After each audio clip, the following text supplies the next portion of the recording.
Today's gospel for the first Sunday of Lent is so inviting, so intriguing. The Spirit drove Jesus out into the desert, and he remained in the desert for 40 days, tempted by Satan. He was among wild beasts, and the angels ministered to him.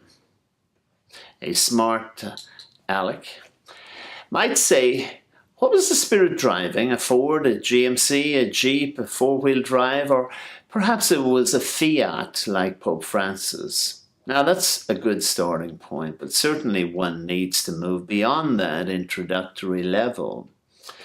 What does it mean to be driven? How valuable is it? What are the values and what are the drawbacks to being driven?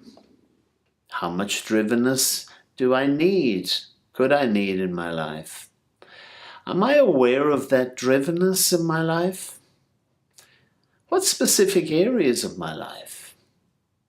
Have you ever felt the Spirit driving you? How awesome an experience that must be, to feel so compelled by the power of the Spirit to do something definitive or to take some significant action and just totally trust God.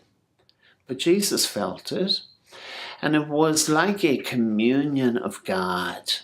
The Spirit driving Jesus out into the desert to be in communion with his Father. And upon completing those 40 days, he immediately begins his public ministry.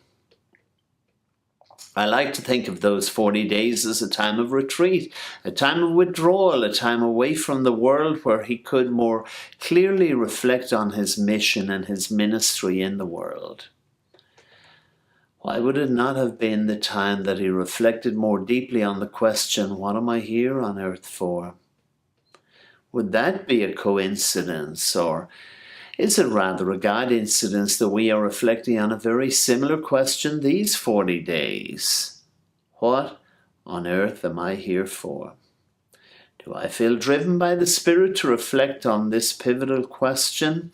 Do I feel driven by the Spirit to withdraw, to retreat, to commune with God, and reflect on the issue of what purpose does he have for me at this particular point in my life?